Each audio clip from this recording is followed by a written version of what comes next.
As Peyton Farquhar fell straight downward through the bridge, he lost consciousness and was as one already dead. From this state he was awakened, ages later it seemed to him, by the pain of a sharp pressure upon his throat, followed by a sense of suffocation. Keen, poignant agony seemed to shoot from his neck downward through every fiber of his body and limbs. These pains appeared to flash along well-defined lines of ramification and to beat with an inconceivably rapid periodicity. They seemed like streams of pulsating fire heating him to an intolerable temperature. As to his head, he was conscious of nothing but a feeling of fullness, of congestion. These sensations were unaccompanied by thought. The intellectual part of his nature was already effaced. He had power only to feel, and feeling was torment. He was conscious of motion, encompassed in a luminous cloud, of which he was now merely fiery heart, without material substance. He swung through unthinkable arcs of oscillation, like a vast pendulum. Then all at once, with terrible suddenness, the light about him shot upward with the noise of a loud splash. A frightful roaring was in his ears, and all was cold and dark. The power of thought was restored. He knew that the rope had broken, and he had fallen into the stream. There was no additional strangulation. The noose about his neck was already suffocating him and kept the water from his lungs. To die of hanging at the bottom of a river, the idea seemed to him ludicrous. He opened his eyes in the darkness and saw above him a gleam of light, but how distant, how inaccessible! He was still sinking, for the light became fainter and fainter until it was a mere glimmer.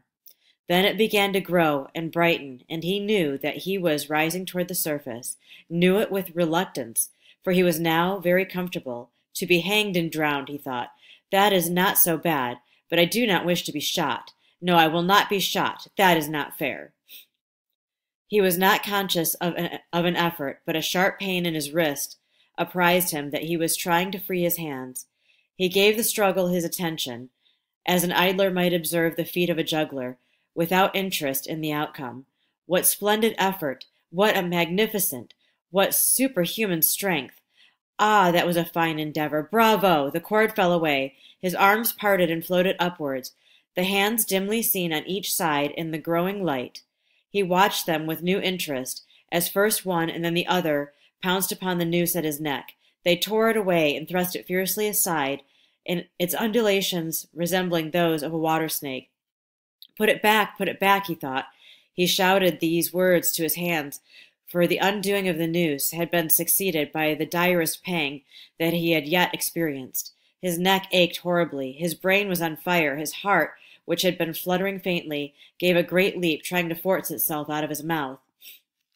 His whole body was racked and wrenched with an insupportable anguish, but his disobedient hands gave no heed to the command. They beat the water vigorously with quick downward strokes, forcing him to the surface. He felt his head emerge, his eyes were blinded by the sunlight, his chest expanded convulsively. With supreme and crowning agony, his lungs engulfed a great draught of air, which instantly he expelled in a shriek. He was now in full possession of his physical senses. They were indeed preternaturally keen and alert. Something in the awful disturbance of his organic system had so exalted and refined them that they made record of things never before perceived. He felt the ripples upon his face and heard their separate sounds as they struck. He looked at the forest on the bank of the stream. He saw individual trees, the leaves and the veining of each leaf. He saw the very insects upon him, the locusts, the brilliant-bodied flies, the gray spiders stretching their webs from twig to twig. He noted the prismatic colors in all the dewdrops upon a million blades of grass, the humming of the gnats that danced above the eddies of the stream, the beating of the dragonfly's wings, the strokes of the water spider's legs like oars which had lifted their boat. All these made audible music. A fish slid along beneath his eyes, and he heard the rush of its body parting the water. He had come to the surface facing down the stream. In a moment the visible world seemed to wheel slowly round himself, the pivotal point, and he saw the bridge, the fort, the soldiers upon the bridge, the captain, the sergeant, the two privates, his executioners. They were in silhouette against the blue sky. They shouted and gesticulated, pointing at him. The captain had drawn his pistol, but did not fire. The others were unarmed. Their movements were grotesque and horrible, their forms gigantic. Suddenly he heard a sharp report, and something struck the water smartly within a few inches of his head, splattering his face with spray. He heard a second report, and saw one of the sentinels with his rifle at his shoulder, a light cloud of blue smoke rising from the muzzle. The man in the water saw the eye of the man on the bridge gazing into his own through the sights of the rifle. He observed that it was a gray eye, and remembered having read that gray eyes were the keenest, and that all famous marksmen had them. Nevertheless, this one had missed. A counterswirl caught Farquhar and turned him half round. He was again looking at the forest on the bank opposite the fort. The sound of a clear, high voice and a monotonous sing-song now rang out behind him and came across the water with distinctness that pierced and subdued all other sounds, even the beating of the ripples in his ears. Although no soldier, he had frequented camps enough to know the dread significance of that deliberate, drawling, aspirated chant. The lieutenant on shore was taking part in the morning's work. How coldly and pitilessly, with what an even, calm intonation, presaging and enforcing tranquillity in the men, with what accurately measured interval fell those cruel words. "Company! Attention! Shoulder arms! Ready! Aim! Fire!" Farquhar dived as deeply as he could. The water roared in his ears like the voice of Niagara. Yet he heard the dull thunder of the volley, and rising again toward the surface, met shining bits of metal, singularly flattened, oscillating slowly downward. Some of them touched him on the face and hands, then fell away, continuing their descent. One lodged between his collar and neck. It was uncomfortably warm, and he snatched it out. As he rose to the surface, gasping for breath, he saw that he had been a long time under the water. He was perceptibly further downstream, nearer to safety. The soldiers had almost finished reloading. The metal ramrods flashed all at once in the sunshine as they were drawn from the barrels and turned in the air and thrust into their sockets. The two sentinels fired again, independently and ineffectually.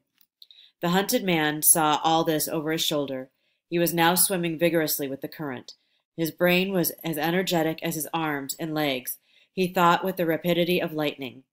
The officer, he reasoned, will not make that martinet error a second time. It is as easy to dodge a volley as a single shot. He has probably already given the command to fire at will. God help me, I cannot dodge them all.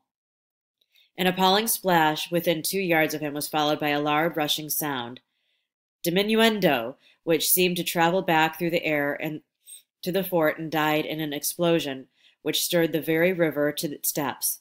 A rising sheet of water curved over him and fell down upon him, blinded him, strangled him. The cannon had taken an hand in the game. As he shook his head free from the commotion of the smitten water, he heard the deflected shot humming through the air ahead, and in an instant it was cracking and smashing the branches in the forest beyond. They will not do that again, he thought. The next time they will use a charge of a grape. I must keep my eye upon the gun. The smoke will apprise me. The report arrives too late. It lags behind the missile. That is a good gun. Suddenly he felt himself whirled around and around, spinning like a top. The water, the banks, the forests, the now distant bridge, fort, and men, all were commingled and blurred. Objects were represented by their colors only. Circular, horizontal streaks of color. That was all he saw. He had been caught in a vortex and was being whirled on with a velocity of advance and gyration that made him giddy and sick. In a few moments he was flung upon the gravel at the foot of the left bank of the stream, the southern bank, and behind a projecting point which concealed him from his enemies. The sudden arrest of his motion, the abrasion of one of his hands on the gravel, restored him, and he wept with delight. He dug his fingers into the sand, threw it over himself in handfuls, and audibly blessed it. It looked like diamonds, rubies, emeralds. He could think of nothing beautiful which it did not resemble. The trees upon the bank were giant garden plants. He noted a definite order in their arrangement, inhaled the fragrance of their blooms. A strange, roseate light shone through the spaces among their trunks, and the wind made their branches the music of aeolian harps. He had not wished to perfect his escape. He was content to remain in that enchanting spot until retaken. A whiz and a rattle of grape shot among the branches high above his head roused him from his dream. The baffled cannoneer had fired him a random farewell. He sprang to his feet, rushed up the sloping bank, and plunged into the forest. All that day he traveled, laying his course by the rounding sun. The forest seemed interminable. Nowhere did he discover a break in it, not even a woodsman's road. He had not known that he lived in so wild a region. There was something uncanny in the revelation. By nightfall, he was fatigued, footsore, famished. He thought of his wife and children, urged him on. At last he found a road which led him in what he knew to be the right direction. It was as wide and straight as a city street, yet it seemed untraveled. No fields bordered it, no dwelling anywhere. Not so much as the barking of a dog suggested human habitation. The black bodies of the trees formed a straight wall on both sides, terminating on the horizon in a point like a diagram in a lesson in perspective. Overhead, as he looked up through this rift in the wood, shone great golden stars looking unfamiliar and grouped in strange constellations. He was sure they were arranged in some order which had a secret and malign significance. The wood on either side was full of singular noises, among which, once, twice, and again, he distinctly heard whispers in an unknown tongue.